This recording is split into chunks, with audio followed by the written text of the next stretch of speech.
Hey everybody, it's Professor Parish. We are on week 12 of English 109.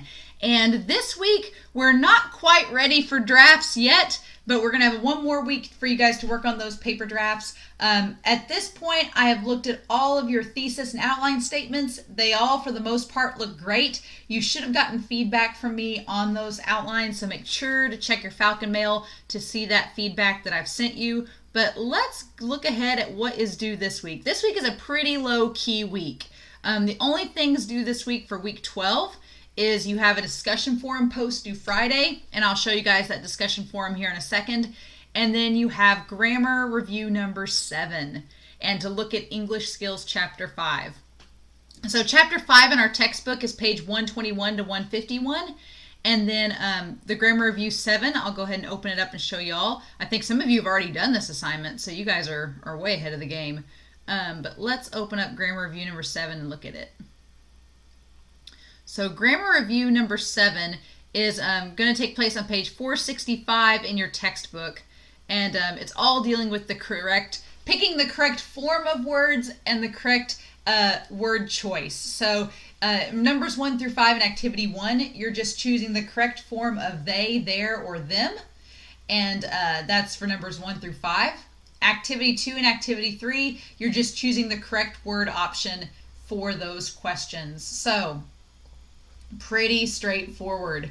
In the last assignment, there were a couple I don't think everyone got a perfect score on that assignment, so we're going to do a little bit more with that this week. But all your assignments should be graded and that feedback back to you. But that'll be due Sunday. And then the other assignment is in our discussion forum, and that is going to be week 12's discussion. So if you go to week 12, and it looks like somebody's already posted there. Yay. Good job. Basically, we're doing like a preview for argumentation. We're not quite ready for argument yet. We're still in compare and contrast, but I wanted to kind of bridge narration, which was paper 2, to argument, which is paper 4. So we're going to kind of talk about this discussion forum is going to kind of touch base on what we've already done and what we're going to do.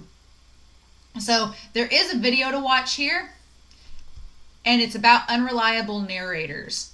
So unreliable narrators, if you don't know what that is, it's when your narrator of the story isn't quite someone you can trust.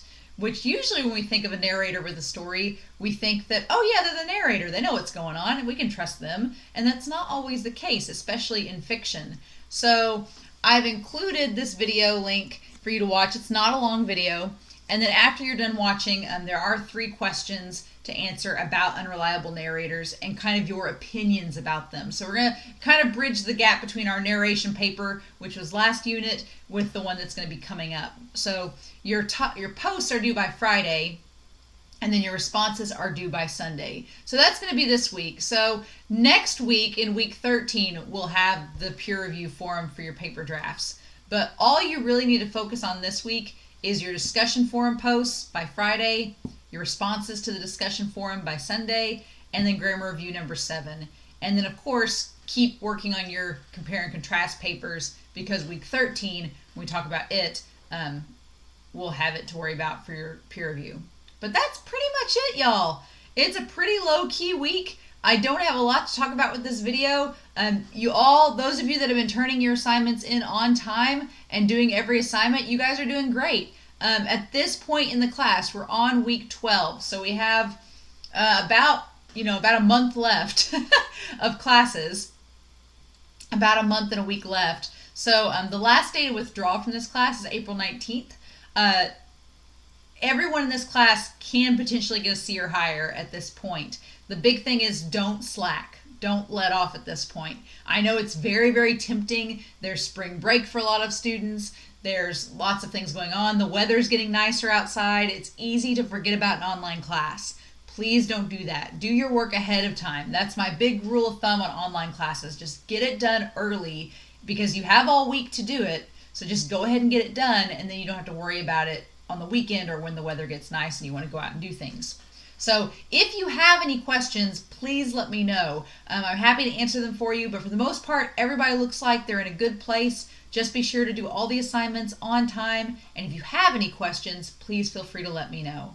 But I hope you all have a wonderful week. Please stay safe, take care, And I'll talk to y'all again soon.